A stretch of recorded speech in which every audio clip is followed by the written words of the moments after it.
Mi esposo me pidió un tiempo para saber si había tomado la decisión correcta al elegirme a mí y no a su primer amor de la infancia.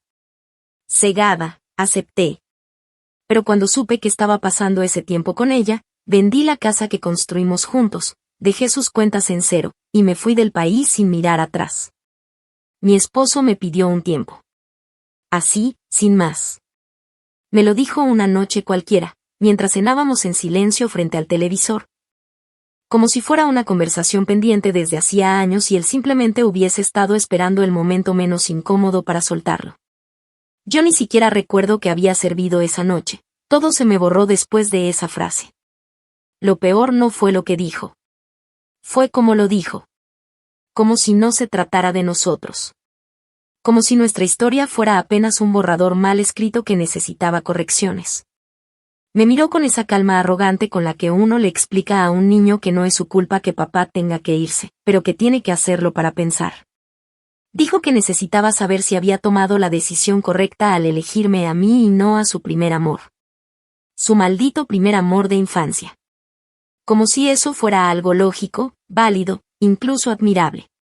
Yo me quedé congelada, como si de pronto me hubieran apagado desde dentro, y lo único que atiné a preguntar fue, ¿y por qué ahora? Él se encogió de hombros, evitando mi mirada, y soltó que últimamente había estado soñando mucho con ella, que hablaban de vez en cuando, que había cosas sin cerrar. Que no era que ya no me quisiera, pero que necesitaba comparar. Ese fue el verbo exacto que usó. Comparar. Como si yo fuera una prenda en descuento y ella una reliquia del pasado que merecía una segunda oportunidad de exposición. Lo que vino después fue aún más confuso. Yo no le grité. No lloré. Ni siquiera hice una escena. Me limité a decirle que si necesitaba ese tiempo, que se lo tomara.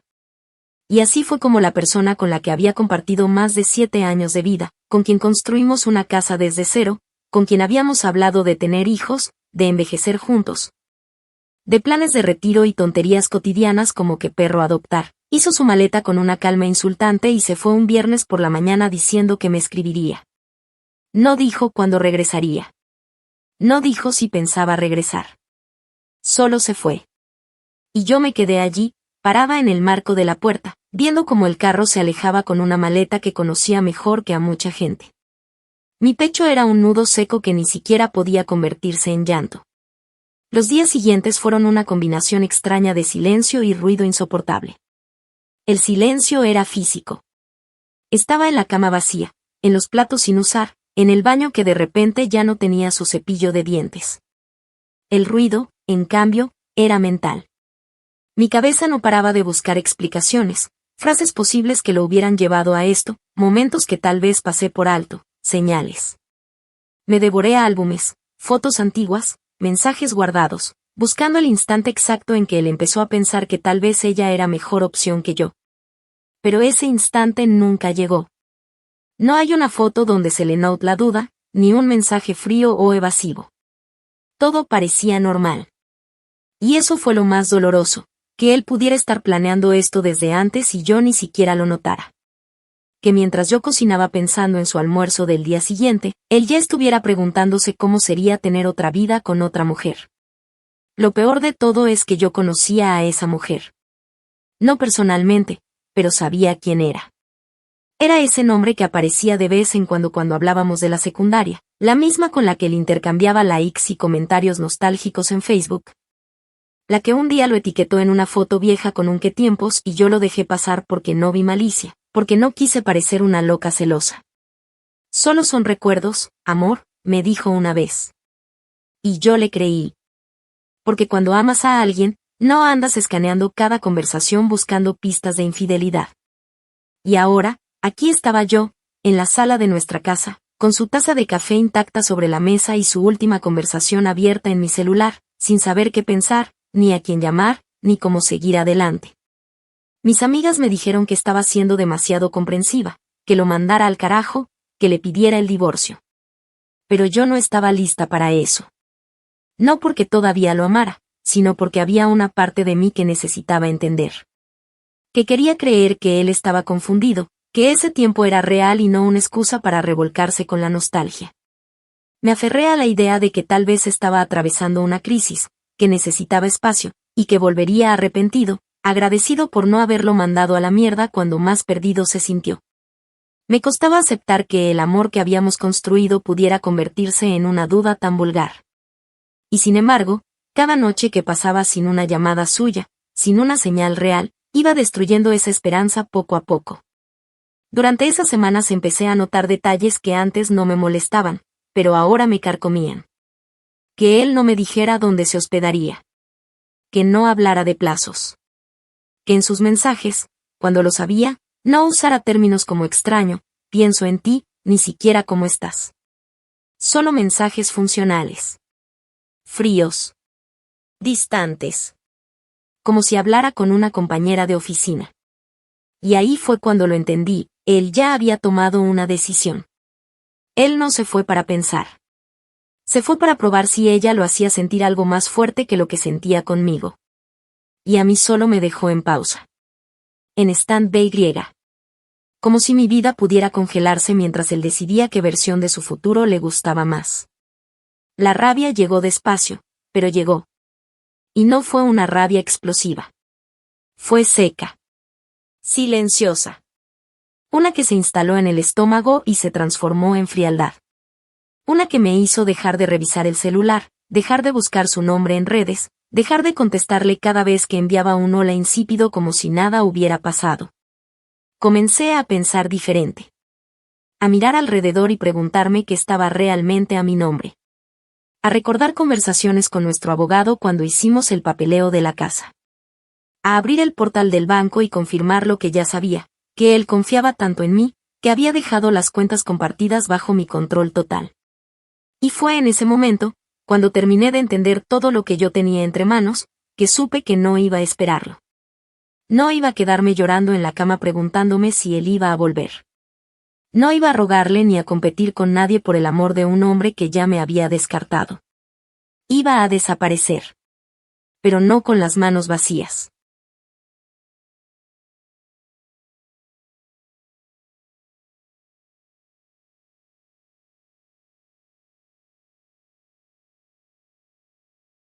Actualización 1. Pasaron exactamente 17 días desde que él se fue con su maleta y sus dudas. 17 días en los que me convencí a mí misma de que no podía sacar conclusiones tan rápido, de que tal vez sí necesitaba su espacio, de que yo no era nadie para apresurarlo, de que si el amor era real, él regresaría por su cuenta, sin que yo tuviera que forzarlo. Pero toda esa mierda se fue al carajo el día que recibí el mensaje de Leti, una amiga en común de ambos, que me escribió sin rodeos y sin intentar suavizar nada. No quiero que te enteres por alguien más. Mira esto. El mensaje venía con una captura de pantalla. Una imagen tomada en Santa Bárbara, en la costa, con vista al mar y una mesa perfectamente puesta para dos. En el centro de la imagen, él. Mi esposo. Y a su lado, ella. La famosa ex de la infancia. Sonrientes, abrazados, como si estuvieran celebrando un aniversario y no reescribiendo un pasado que ya había tenido su final. A mí ni siquiera me dolió la imagen. Lo que me rompió el alma fue la familiaridad. La manera en que él sonreía. Esa sonrisa yo la conocía. Era la que él usaba cuando estaba realmente cómodo, cuando no tenía que fingir ni adaptarse. Era la sonrisa que me mostraba a mí cuando nos escapábamos a hacer tonterías juntos y todo era simple. Y ahora se le estaba regalando a ella. Sin culpas. Sin avisos. No le respondí a Leti de inmediato. Cerré el teléfono, me serví una copa de vino que él nunca tocaba porque prefería la cerveza artesanal, y me senté en el sofá, en medio del desorden emocional en el que había convertido la casa. Miré a mi alrededor como si fuera la primera vez que estaba allí. Todo lo habíamos escogido juntos, pero lo había pagado yo. Yo me encargué de que la hipoteca se aprobara, de que el crédito tuviera las mejores condiciones, de que cada factura llegara puntual. Yo firmé. Yo trabajé horas extras mientras él armaba ese proyecto de consultoría independiente que nunca despegó. Yo confié cuando él decía que estaba buscando algo mejor, cuando salía a ver clientes que nunca existieron, cuando yo mantenía esta casa en pie con mis ingresos. Él ponía las palabras bonitas. Yo ponía el sudor. Y ahora él estaba allá, en la costa, abrazando a una mujer que solo tenía que estirarle la mano para que él regresara a un pasado que idealizó más de lo que vivió. Esa noche no dormí. Pero no fue por tristeza. Fue por estrategia. Por primera vez desde que se fue, mi mente no pensaba en lo que él estaba sintiendo. Pensaba en lo que yo iba a hacer. Y no era una idea improvisada. Era una operación completa que empezó con abrir un cuaderno y hacer listas. Revisé nuestros papeles legales, uno por uno, carpeta por carpeta. La casa estaba a mi nombre. Él nunca quiso complicarse con trámites y me dejó hacerlo todo. Las cuentas conjuntas estaban con firma de ambos, pero la administración principal era mía. Las tarjetas que usaba, aunque estaban a su nombre, estaban asociadas a mi línea de crédito. Yo sabía sus contraseñas, sus hábitos, sus métodos. Él, en cambio, jamás se interesó por los detalles. Me decía que confiaba en mí. Y eso fue su error más grande, creer que yo sería leal incluso cuando él ya no lo era. Durante la siguiente semana, me convertí en una experta en logística silenciosa. Cambié contraseñas, revisé autorizaciones bancarias, transferí fondos pequeños que no levantaran alarmas pero que empezaron a vaciar nuestras cuentas poco a poco. Fui a hablar con el agente inmobiliario que había contactado meses atrás cuando solo estábamos viendo opciones para una segunda propiedad. Le expliqué que quería vender la casa y que necesitaba que todo se moviera de forma discreta. No le conté los detalles, pero bastó con decirle que quería cerrar un ciclo para que entendiera la urgencia. La propiedad estaba en buen estado, el mercado no estaba mal, y en menos de lo que pensaba, ya tenía 2 ofertas serias en proceso. Nunca contesté los mensajes que él me mandaba en ese tiempo. Nunca lo confronté con la foto. Nunca le pregunté nada. Dejé que creyera que seguía en control. Que yo seguía esperando. Que podía darse el lujo de explorar sus dudas sin que hubiera consecuencias. Pero yo ya no estaba esperando. Estaba observando. Planeando. Retirando mi amor de esa relación como quien recoge los muebles de una casa antes de que la demuelan. Y mientras lo hacía, me fui deshaciendo de recuerdos. Regalé la ropa que me compró. Doné los libros que le pertenecían. Tiré a la basura las cartas viejas y los tickets de conciertos que habíamos guardado. Y con cada cosa que se iba, sentía menos apego. Menos dolor. Menos culpa. Ya no me importaba si su primer amor lo hacía más feliz. Me importaba que él había jugado conmigo. Que usó mi cariño como una red de seguridad mientras saltaba a ver si podía volar con otra. Que pensó que yo lo estaría esperando cuando regresara con la cabeza baja y los ojos arrepentidos. Pero no. Esa vez no. Una noche, mientras terminaba de organizar los documentos del seguro de la casa para dejar todo en orden, él volvió a escribir. Un mensaje corto, como siempre, diciendo que esperaba que estuviera bien. Que había estado pensando mucho. Que quizás podríamos hablar pronto. Le respondí con un simple cuando estés listo, sin mayúsculas, sin punto final. No necesitaba saber más. Cada palabra suya era un disparo en seco que ya no me provocaba sangre. Solo me recordaba lo correcto que era mi decisión. No pensaba destruirlo con gritos ni hacerlo rogar. Pensaba borrarme por completo. Dejarle un vacío que no pudiera llenar ni con ella ni con nadie. Y mientras él creía que ese tiempo lo iba a ayudar a decidir, yo ya me estaba encargando de que no tuviera a dónde volver.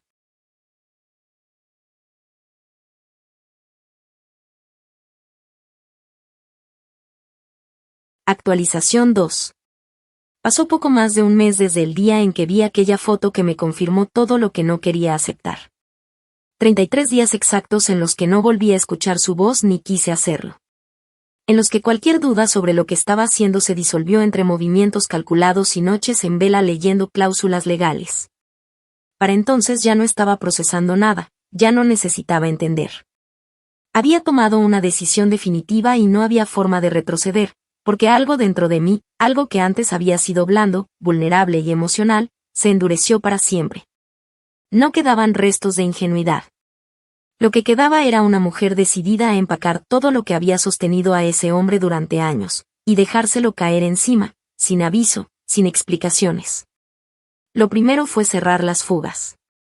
Durante años compartimos absolutamente todo, gastos, deudas, metas.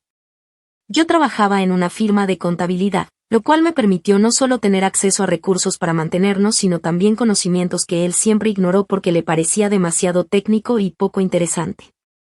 Esa actitud de desinterés fue, irónicamente, lo que me permitió preparar cada paso sin levantar sospechas. Eliminé su acceso a nuestras cuentas compartidas, cambié las claves bancarias que aún no había actualizado, notifiqué a las plataformas que teníamos suscripciones conjuntas que él ya no estaba autorizado. No fue difícil. Tenía respaldo legal para hacerlo porque la mayoría de contratos estaban bajo mi nombre. Él se confiaba tanto de mí que nunca se preocupó por los papeles. Nunca pensó que sería necesario protegerse de alguien como yo. Supongo que no se le cruzaba por la cabeza que esa esposa paciente y generosa que había dejado en pausa, también sabía moverse en silencio. También sabía desaparecer cosas sin que él lo notara. No necesitaba hackearle la vida. Solo necesitaba mover las piezas que él me había dejado sin supervisión. Lo siguiente fue la casa. Cuando lo conocí, él vivía con su mamá y trabajaba esporádicamente en lo que saliera. Nunca tuvo una verdadera estabilidad hasta que empezamos a vivir juntos. La idea de construir algo propio fue más mía que de él. Él estaba cómodo rentando, con la excusa de que no vale la pena comprar cuando puedes mudarte cuando quieras, pero yo venía de una familia que lo perdió todo por no tener nada asegurado, así que insistí hasta convencerlo. Irónicamente, él me dejó hacer todo el trámite. Yo busqué la propiedad, negocié con la constructora, firmé el préstamo hipotecario, pagué los trámites iniciales, y organicé los seguros. Él simplemente se dejó llevar. Y ahora, todo eso jugaba a mi favor. Porque legalmente, la propiedad era solo mía. No porque yo lo hubiera planeado así, sino porque él simplemente no quiso aparecer como propietario por si acaso quebraba. Y ese por si acaso fue lo que selló su suerte. Contacté nuevamente al agente inmobiliario y le dije que ya había tomado una decisión. Le pedí que moviera el proceso de venta con urgencia, que necesitaba cerrar trato lo antes posible. Teníamos 2 ofertas firmes. Una de ellas en efectivo, de una pareja que venía de Nueva Jersey y buscaba instalarse en la zona. Aceleramos los trámites, hicimos la inspección, limpié la casa como si no me importara dejarla y, poco a poco, fui empacando mis cosas. Solo las mías. No toqué ni una sola de sus pertenencias. No me llevé sus libros, ni su ropa, ni su guitarra, ni las fotos que colgó en la oficina. Dejé todo intacto. Porque no quería que pensara que me había ido en un ataque de rabia. Quería que entrara un día a su casa, abriera la puerta con su llave, y se encontrara con una escena perfectamente normal, hasta que notara que yo ya no estaba. Y para ese momento, tampoco la casa sería suya. Una vez asegurada la venta, empecé a organizar mi salida. Tenía una prima en Lisboa que me debía un favor enorme desde hacía años. Habíamos perdido contacto, pero bastó con una videollamada para poner todo en marcha. Me ofreció su habitación de huéspedes por el tiempo que necesitara, y me ayudó a tramitar lo básico para abrir una cuenta bancaria allá. Era una ciudad que siempre quise visitar, pero nunca lo hice porque no era el mejor momento para gastar o porque él decía que prefería ir a México. Ahora, por fin, no había nadie a quien pedirle permiso. Compré el tiquete, seleccioné una fecha que me diera margen para cerrar todo aquí y programé mi salida justo una semana después de que se concretara la transferencia del dinero por la casa. Mientras tanto, él seguía enviando esos mensajes estúpidos de hola o estaba pensando en ti, como si yo fuera una exnovia del colegio con la que quería retomar contacto después de años. Nunca hizo una llamada, nunca pidió hablar cara a cara. Me trataba como una página que podía volver a abrir cuando quisiera. Como si yo fuera una mujer que lo estaría esperando eternamente solo porque él decidió ponerse en pausa. Pero lo que no sabía era que esa pausa para mí se convirtió en punto final desde el día en que lo vi abrazando a otra mujer con esa sonrisa que yo tanto conocía. Ya no quería explicaciones. No quería vengarme con insultos ni dramatismos. Solo quería que supiera lo que era llegar a casa creyendo que todo sigue igual, y descubrir que se quedó solo, que perdió más de lo que imaginaba, y que no tiene a quien culpar más que a sí mismo. La cuenta conjunta ya estaba en 0. Las tarjetas que usaba empezaban a rebotar. Los seguros que compartíamos estaban cancelados o actualizados sin su nombre. El auto que manejaba, aunque estaba a su nombre, dependía de mi seguro para poder circular. También cancelé eso. Dejé la notificación para el día siguiente a mi partida, con fecha programada.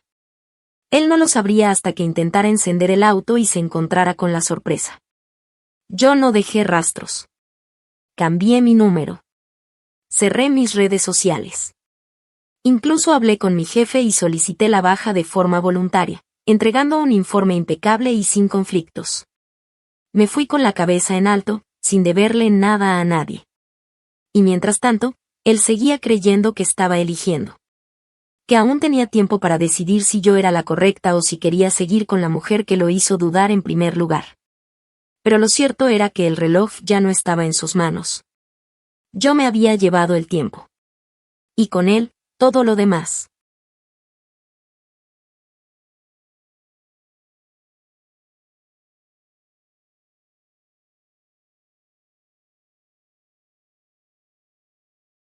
Actualización 3. Habían pasado ya más de 2 meses desde que él se marchó con esa maldita excusa de necesitar tiempo, y ahora yo estaba a tan solo una semana de volar fuera del país con una maleta lista.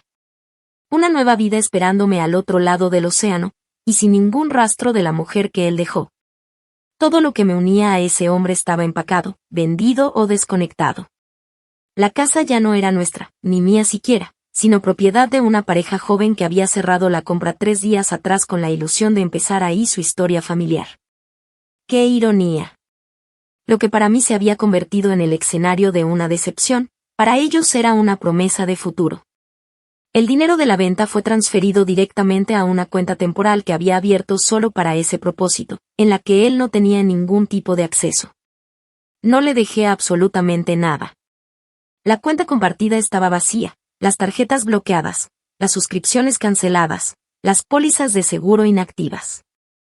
Lo único que él todavía tenía era una vida montada sobre cimientos que ya no existían, una ilusión de control, y un montón de preguntas que iban a estallarle de golpe muy pronto.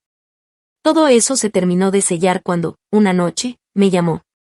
Era la primera vez en semanas que no mandaba un mensaje seco o una nota de voz corta. Esta vez llamó. Directo. Como si de pronto se hubiera dado cuenta de que algo se le escapaba. Contesté sin emoción, con la misma voz que usaría con un operador de internet para pedir la cancelación de un servicio. Lo saludé con un simple sí, y escuché cómo vacilaba del otro lado de la línea. Su tono fue el de alguien que se obliga a sonar tranquilo, pero que está conteniendo algo. Me preguntó cómo estaba, si estaba todo bien, si necesitábamos hablar. Yo solo le respondí que todo estaba perfectamente bajo control, que él tomara su tiempo, que yo no tenía prisa por nada. Me agradeció por ser tan comprensiva y dijo que últimamente había estado pensando en lo que realmente quería. No usó la palabra volver. Ni una sola vez. Solo insinuó que tal vez era hora de conversar de nuevo, de revisar dónde estábamos parados. Me limité a decirle que sí, que habláramos en unos días, que ahora mismo estaba organizando unas cosas. Y colgué.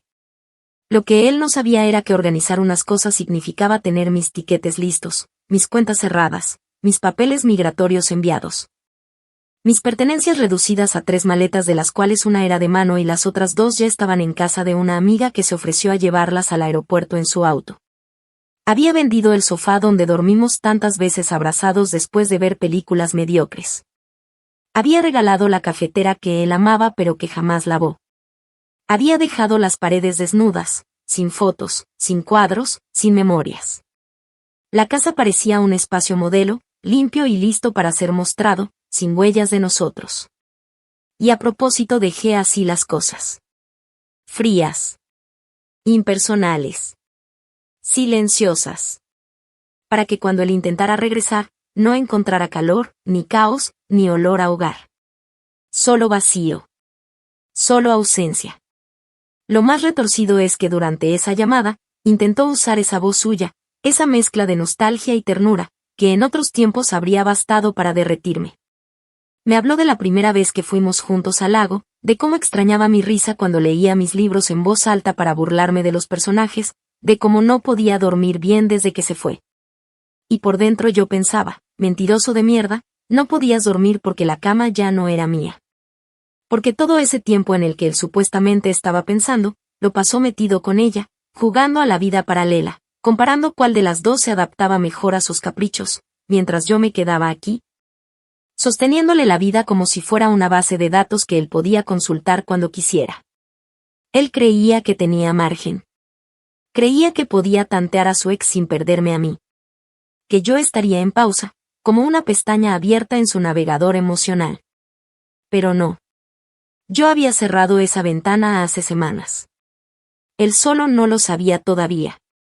Antes de irme, hice un último recorrido por la casa. Apagué las luces una por una. Revisé cada habitación, cada esquina, cada cajón. Me aseguré de dejarle todo lo que le pertenecía, pero también me encargué de que nada esencial siguiera funcionando. El refrigerador seguía ahí, pero vacío. La electricidad seguía activa, pero solo hasta el fin de semana. El wifi, cancelado. El sistema de alarma, desactivado. La dirección postal, cambiada. Todo fue dejado para que él llegara, abriera la puerta con su llave, y sintiera la bofetada seca del abandono. Sin violencia. Sin drama.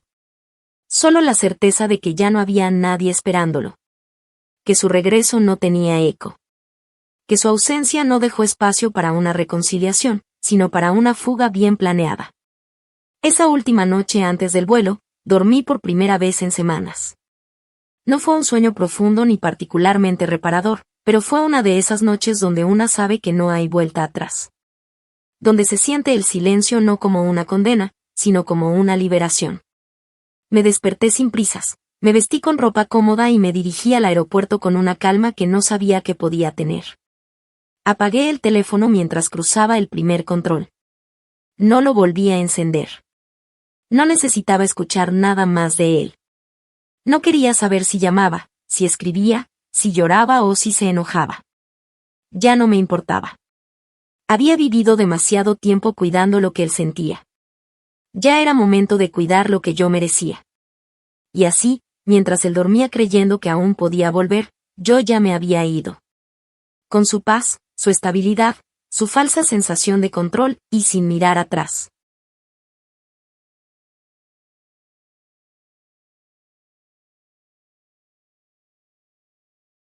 Actualización 4. Había pasado exactamente una semana desde que mi avión despegó, dejando atrás no solo el país donde lo conocí, sino también a la mujer que fui mientras estuve con él. La transición entre una vida y otra no fue suave ni perfecta, pero fue mía. Cada paso que di desde que puse los pies en Lisboa estuvo marcado por una mezcla extraña entre alivio y vértigo. Como si por fin hubiera saltado desde el borde de un edificio después de pasar meses mirando hacia abajo sin atreverme. Mi prima me recibió en el aeropuerto con una calidez que no esperaba, casi como si intuyera que yo venía cargando una historia demasiado pesada como para contarla en una sola conversación. Me instaló en una habitación acogedora que daba a una calle empedrada con árboles frondosos y ventanas color pastel. Esa mañana, mientras desayunábamos en silencio, le dije que no necesitaba hablar todavía, que solo quería dormir sin sobresaltos. Me miró con respeto, como quien sabe lo que significa una fuga que no se grita, sino que se ejecuta. Durante los primeros días, apenas usé el celular. Me mantenía desconectada por completo, salvo para responder algunos correos urgentes que tenía que cerrar por temas laborales y revisar notificaciones de las transferencias que ya se habían consolidado. El dinero de la venta de la casa estaba seguro en mi nueva cuenta europea. No era una fortuna, pero era suficiente para empezar otra vez sin tener que mirar atrás. No tenía que compartirlo, no tenía que justificarlo, no tenía que discutirlo. Era mío. Yo lo había trabajado. Yo lo había protegido. Yo lo había salvado mientras él jugaba a ser adolescente con su amor de preparatoria. Él no lo sabía aún, pero había perdido todo lo que tenía sin que yo levantara la voz. Y lo que más me reconfortaba era saber que, al momento en que se diera cuenta, ya sería demasiado tarde para hacer algo. Una mañana, sin querer, encendí el celular con el número viejo, ese que aún no había desechado por completo. No tenía intención de revisarlo, pero olvidé que la SIM seguía activa. Lo primero que apareció fue una avalancha de mensajes, uno tras otro, todos del mismo número, el suyo. Empezaban con tonos suaves, casi ridículos, como si no pasara nada. ¿Dónde estás? Te extraño, estoy listo para hablar, no quiero perderte. Luego, con el paso de los días, la desesperación iba filtrándose como veneno lento. ¿Por qué no contestas? No entiendo qué estás haciendo, necesitamos hablar ya, esto no se hace, carajo. Hasta que finalmente, las llamadas perdidas ocuparon más espacio que los textos. Era como si por fin estuviera despertando, como si el mundo que él había armado con fantasías y autoengaños estuviera derrumbándose pieza por pieza.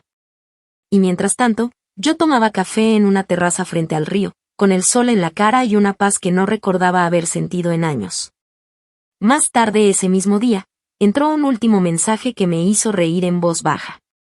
Él escribía: ¿por qué está mi tarjeta suspendida? ¿Qué hiciste con la cuenta? No puedo sacar un puto dólar y la casa tiene un cartel de venta, ¿dónde carajos estás? Ahí supe que el golpe ya lo había alcanzado. Que había entrado a la casa esperando que todo estuviera como lo dejó. Que se había parado frente a una puerta vacía, sin muebles, sin olor, sin mí. Que revisó sus tarjetas para comprar algo o tal vez para reservar otro fin de semana con su amor del pasado, y se topó con bloqueos, alertas bancarias, correos que le informaban que ya no figuraba como autorizado. Que intentó encender el auto y no funcionó porque el seguro estaba cancelado. Que volvió a su punto de partida creyendo que podía retomar desde donde lo dejó, y se encontró con una vida completamente desmantelada. No le respondí. Ni una sola palabra. No me interesaba aclararle nada. No necesitaba explicarle cómo lo hice, ni cuándo, ni por qué. Él ya sabía la respuesta. Lo supo desde el momento en que cruzó ese límite pensando que tendría el control del regreso. Porque eso fue lo que realmente lo destruyó, que no hubo pelea, no hubo gritos, no hubo drama. Solo ausencia. Un silencio perfectamente ejecutado. Una retirada sin aviso que no le dio espacio para negociar. Había querido tiempo, y se lo di. Pero también le quité todo lo demás, el terreno cómodo desde el que se creía intocable, el espacio en el que asumía que siempre sería perdonado, y el futuro que daba por garantizado. Nunca pensó que yo sabría cómo desaparecer. Nunca imaginó que yo sería quien tomara la decisión final. Desde ese día, no volví a abrir ese número. Compré un nuevo chip, cambié de teléfono, eliminé cuentas, cerré correos. Me volví invisible para él. En mi nueva vida, no hay espacio para explicaciones. No hay necesidad de justificar lo que hice. No fue una venganza impulsiva, ni una respuesta emocional. Fue justicia. La mía. Silenciosa, fría, meticulosa. No me importaba si él se arrastraba o si se llenaba de odio. Me daba igual si intentaba buscarme o si se echaba a llorar. Ya no era mi problema. Yo solo quería asegurarme de que, por el resto de su vida, cada vez que mirara hacia atrás, se preguntara en qué momento perdió todo. Y que nunca pudiera señalar una sola pelea, una sola palabra, una sola advertencia. Porque no hubo ninguna. Solo una mujer que dejó de esperarlo.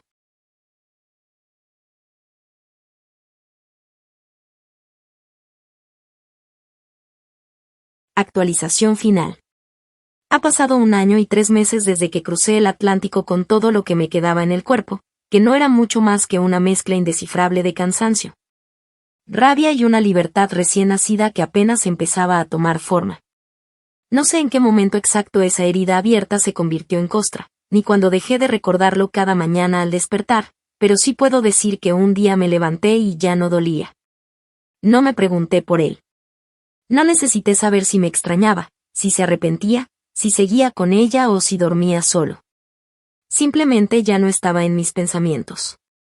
La vida que construí desde entonces no es una historia de cuento de hadas, ni una reinvención milagrosa, pero sí es mía.